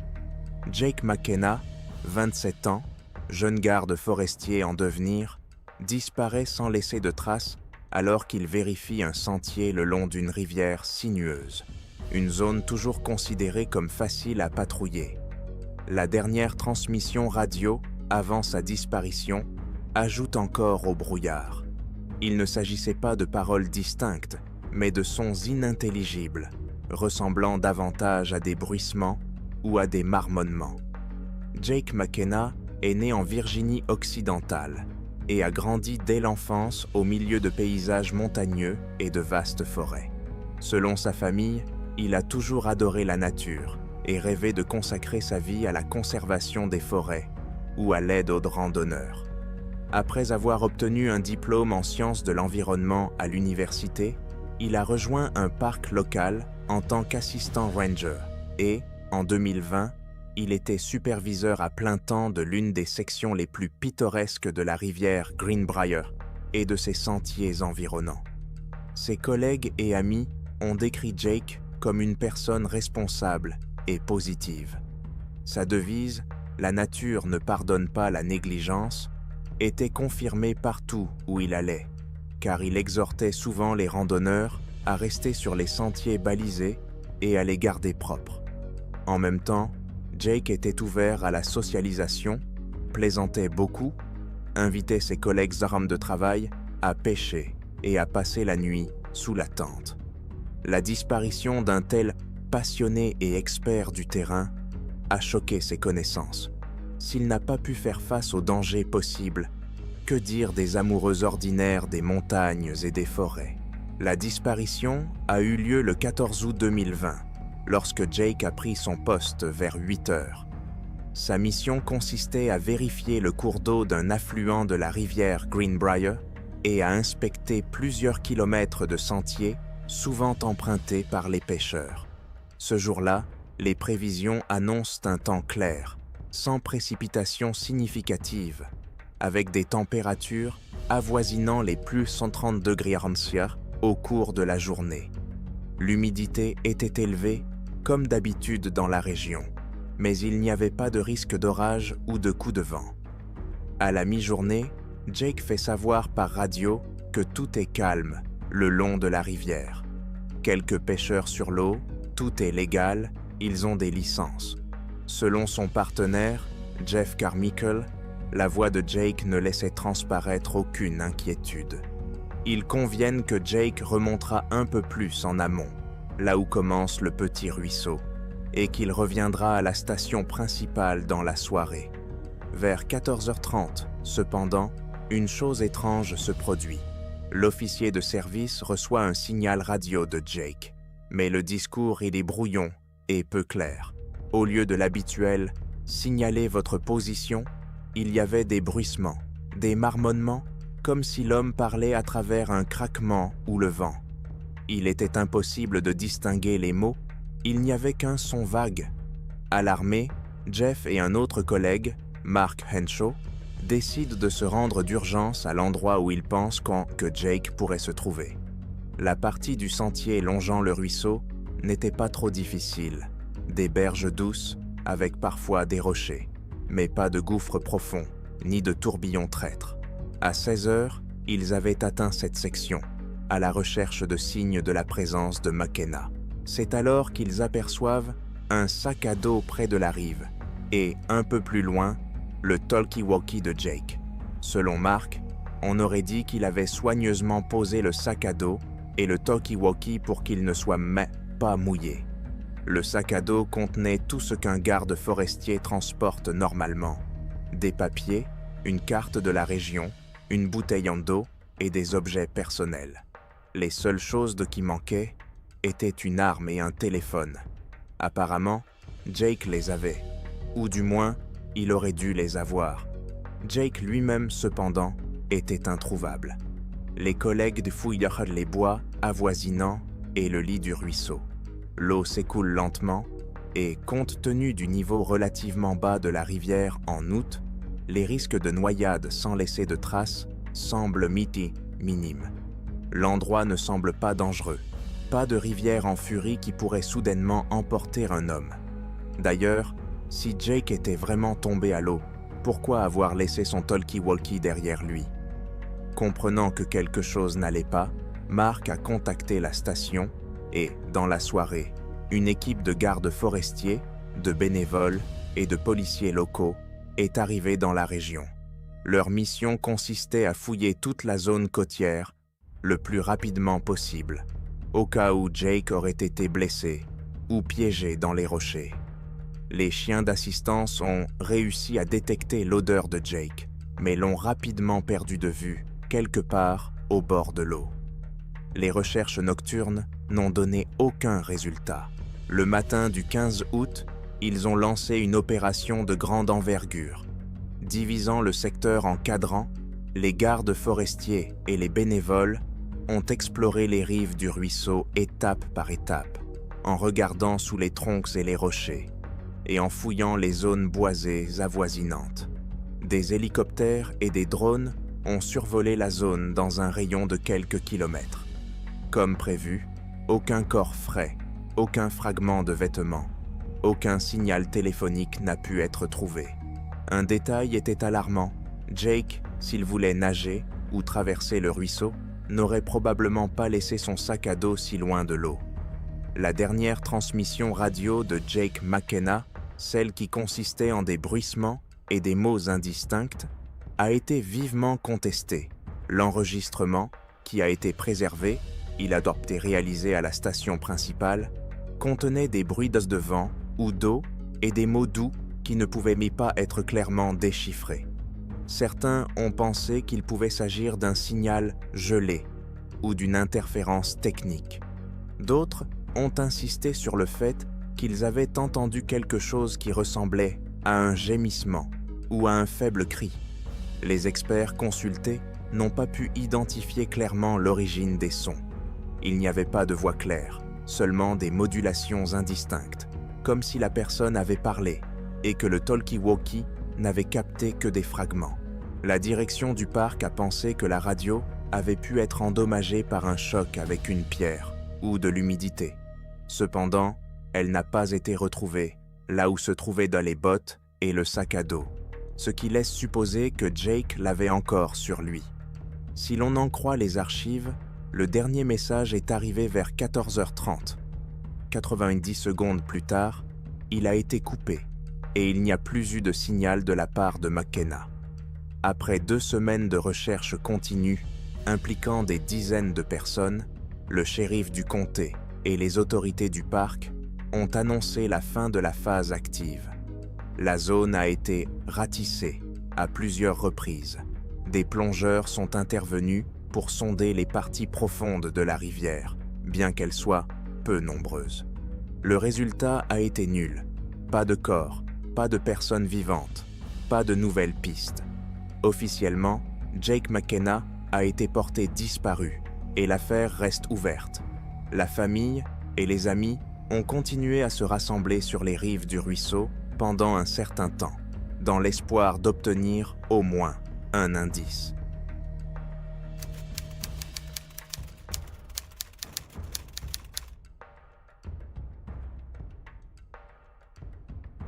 Début septembre 2016, Elizabeth Hart, ranger de 31 ans, a disparu dans des circonstances qui ont littéralement choqué ses collègues, ses proches, et même d'anciens spécialistes de la recherche et du sauvetage en Géorgie. Elizabeth, qui travaillait dans l'une des réserves naturelles du nord de l'État, était connue comme une femme de plein air, responsable, fiable et dévouée. Elle a grandi à Atlanta, a obtenu un diplôme en biologie et a ensuite consacré plusieurs années à la protection des ressources forestières et à l'aide aux randonneurs. Elle avait à son actif des dizaines de patrouilles réussies et plus d'une mission de sauvetage. Cependant, le 3 septembre 2016, tous les projets liés à ses activités ont été interrompus en un instant. Selon ses collègues, elle est arrivée sur son site le matin, à inspecter le camp et s'apprêtait à faire une courte inspection le long d'un sentier de montagne menant à de petites chutes d'eau en cascade. Il n'y avait eu aucune alerte à l'orage ou au brouillard, et pour cette période de l'année, le temps était presque parfait. Elizabeth elle-même semblait joyeuse et sociable. Inscrivant dans son journal qu'elle prévoyait d'être de retour à midi, elle se mit à faire sa ronde solitaire, comme elle l'avait fait tant de fois auparavant. Mais à midi, elle n'était pas rentrée, n'avait pas envoyé de message radio et n'avait pas répondu au téléphone. Au début, personne n'a paniqué. Il était déjà arrivé qu'un garde forestier soit retardé parce qu'il avait découvert un feu de camp ou aidé des randonneurs égarés. Cependant, à 2h de l'après-midi, les nerfs des collègues ont commencé à lâcher et 2 employés, Richard Lawson et Sandra Matthews, se sont mis en route. Ils espéraient trouver Elizabeth sur le sentier ou la rencontrer sur le chemin du retour. Lorsque Lawson et Matthews ont suivi le sentier jusqu'aux chutes d'eau, ils n'ont trouvé aucune trace d'Elizabeth. De plus, Ils n'ont vu aucun randonneur pour signaler quoi que ce soit. D'habitude, les week-ends, il y a de petits groupes de personnes. Mais à ce moment-là, le sentier était désert. Personne ne se reposait dans la zone riveraine près de la cascade. Aucun signe de lutte, de feu de camp négligé ou d'indice de la présence du garde forestier disparu. Les tentatives d'appel sur son téléphone portable sont restées sans réponse. Les collègues ont alors lancé un appel à la direction. Elisabeth a disparu. Une opération de recherche et de sauvetage est nécessaire de toute urgence. À 3h beaumont de l'après-midi, plusieurs autres gardes forestiers s'étaient joints à l'opération et, dans la soirée, la police locale du comté était également impliquée. L'accès au téléphone portable est souvent difficile dans la région en raison du relief, mais tout le monde espère que le téléphone d'Elisabeth est tombé en panne ou qu'elle s'est trouvée dans une situation inhabituelle, comme une blessure à la jambe, et qu'elle n'a pas pu rentrer par ses propres moyens. Il a décidé de parcourir les sentiers principaux et les bois environnants, ainsi que de vérifier le lit du ruisseau et le pied des chutes d'eau. Cependant, les premiers résultats ont déconcerté même les sauveteurs expérimentés. Pas de traces, pas de vêtements, pas d'empreintes, pas de marques. Le chien, amené par les experts, canin, n'a pas non plus été d'une grande utilité. Il a détecté une odeur fraîche provenant de la voiture d'Elisabeth sur le parking, a suivi la piste, mais l'a rapidement perdue sur une corniche rocheuse située à 400 mètres du début du sentier. C'est comme si le garde forestier avait disparu sur ce tronçon. Aucun des randonneurs de passage ce jour-là n'a signalé de cris, de personnes suspectes ou d'incidents. Le matin du 4 septembre, une opération de recherche et de sauvetage a été lancée dans la zone de la disparition. Des policiers du comté, des bénévoles et des gardes forestiers d'autres parcs sont arrivés. Les collègues d'Elisabeth étaient moins convaincus qu'elle devait être recherchée dans un rayon de 3 à 5 kilomètres, car elle n'avait aucune raison d'aller plus loin. Des hélicoptères et des drones ont survolé le flanc de la montagne et le lit de la rivière à l'aide de caméras thermiques, mais rien d'inhabituel n'a été enregistré. Les chiens sont passés, section par section, répétant l'approche, mais ils n'ont fait que s'agiter nerveusement là où la trace d'Elisabeth disparaissait. À midi, le même jour, des plongeurs spéciaux se sont joints à l'opération et ont examiné tous les lacs peu profonds et les parties profondes du ruisseau, craignant que la jeune fille n'ait déglissé et ne soit tombée à l'eau. Aussi triste que cela puisse paraître, ces examens n'ont pas non plus été concluants. Les responsables du parc ont publié une déclaration publique. Nous faisons tout ce qui est en notre pouvoir pour retrouver notre rangeur le plus rapidement possible. L'information sur la disparition de l'employé s'est rapidement répandue sur les médias sociaux et dans les journaux locaux. Les parents et les amis d'Elisabeth ne voulaient donc pas croire qu'elle ait pu mourir ou se cacher volontairement, car cela allait à l'encontre de son mode de vie et de son caractère. Au fil des jours, la question s'est posée. Comment une personne ayant une telle expérience et une telle connaissance du terrain a-t-elle pu disparaître par temps clair, à moins d'1 kilomètre du départ du sentier? Ni les bêtes, ni les corniches glissantes ne pouvaient expliquer l'absence totale de traces. Le temps passe et les résultats restent nuls. Le 10 septembre, les opérations se poursuivent avec moins d'enthousiasme, alternant volontaires et rangers. Encore et encore, on retourne sur la corniche rocheuse, où l'odeur s'est perdue, examinant chaque mètre de sous-bois. Il n'y a pas de nouvelles pistes, seulement du désespoir. Les parents d'Elisabeth sont restés en contact avec la police, donnant des interviews à la presse et montrant des photos de leur fille, au cas où quelqu'un l'aurait vue ailleurs. À la fin de la 2e semaine, la plupart des sauveteurs arrivent à la triste conclusion: elle a probablement été tuée pour une raison inconnue, et nous ne trouvons pas son corps. Certains ont émis l'hypothèse qu'elle avait été emportée par des animaux prédateurs, des cougars ou des coyotes par exemple. Mais pour une garde forestière, adulte qui savait se défendre et portait un équipement standard, cela semblait hautement improbable. Une fois de plus, les journalistes locaux et les rapports des forces de l'ordre ont rappelé qu'une personne avait disparu sans laisser de traces par temps clair. Le 18 septembre, cependant, la situation a pris une tournure complètement illogique et choquante. À 7h30, la garde forestière disparue s'est présentée sur le site, près du poste de garde forestier, celui-là même d'où Elizabeth était partie ce jour-là. Elle ne portait pas son uniforme, mais un simple t-shirt, sans sac à dos ni lanterne. Les cheveux ébouriffés, les yeux absents, toute son apparence témoigne d'une désorientation et d'un stress. L'un des gardiens, arrivé en avance, l'a aperçue et n'en a pas cru ses yeux. Selon les témoins oculaires, Elizabeth titubait littéralement, comme après une longue période d'épuisement, mais son corps ne présentait aucune lésion, blessure ou égratignure significative. Elle n'a pas pu expliquer où elle se trouvait. Les premiers mots qu'elle a prononcés étaient silencieux, presque inaudibles. La police n'a pas non plus signalé que la personne disparue a été retrouvée vivante, mais dans un état étrange. Des médecins ambulanciers sont arrivés et ont examiné Elizabeth. Physiquement, elle semblait fatiguée et déshydratée, mais elle ne présentait pas de blessures graves.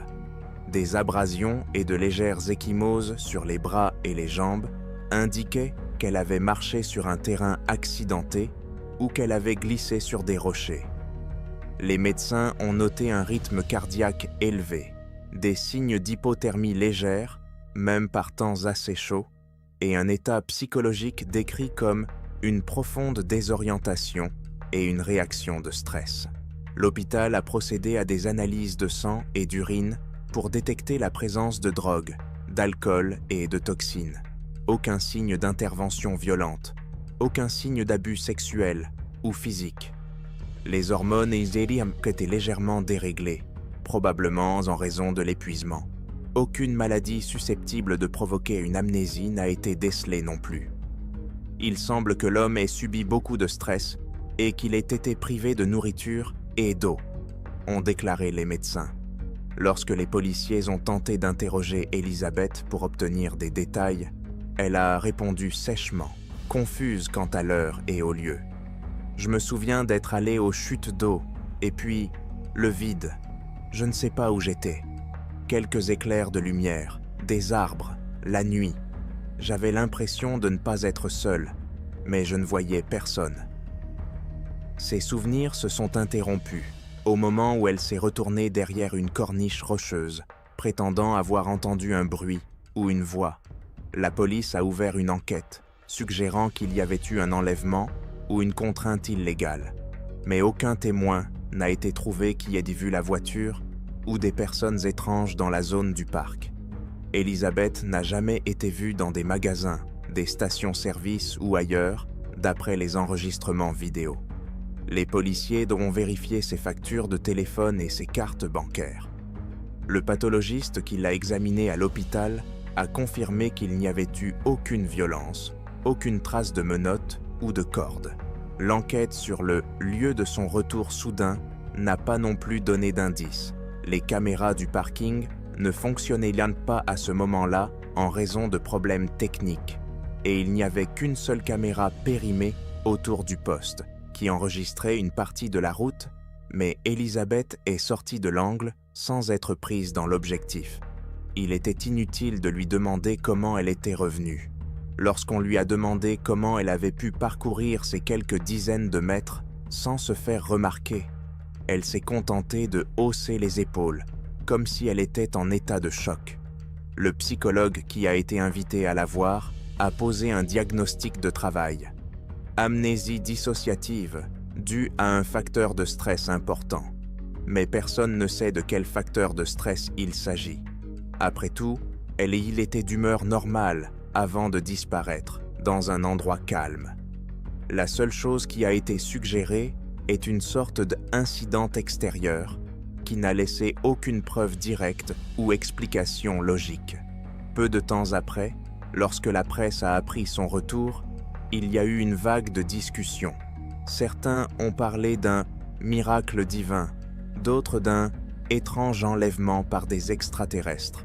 Sur divers forums consacrés aux disparitions inexpliquées, le cas d'Elizabeth Hart a immédiatement été inclus dans les listes de Missing Fault Islands, où des personnes disparaissent comme dans une autre réalité, puis réapparaissent soudainement dans des lieux familiers sans se souvenir de quoi que ce soit. Les collègues du Ranger Hart étaient divisés dans leurs opinions. Certains compatissent amicalement. Elle a beau traverser une période difficile, elle a besoin de soutien.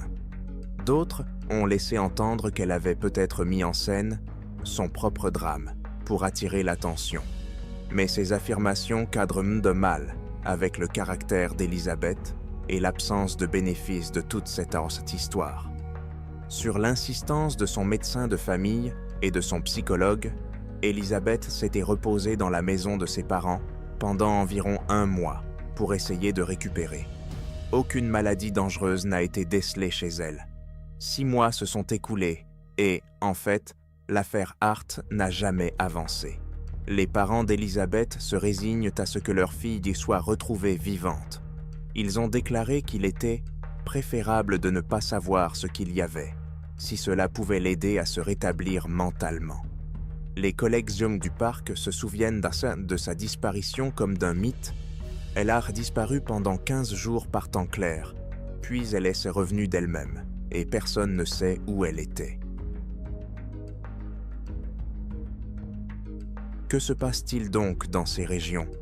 Pourquoi des gardes forestiers expérimentés disparaissent-ils sans laisser de traces, leur corps étant parfois retrouvés avec des blessures inexpliquées, ou reviennent-ils soudainement sans se souvenir de ce qui s'est passé? Il y a peut-être quelque chose qui se cache dans ces bois et que nous ne pouvons pas encore comprendre. Si vous avez vos propres théories, n'hésitez pas à les poster dans les commentaires. Donnez un like à cette vidéo, abonnez-vous à la chaîne et activez les notifications pour être le premier à être informé des nouvelles histoires mystérieuses. Prenez soin de vous et n'oubliez pas que la forêt recèle bien plus de secrets que nous ne pouvons l'imaginer.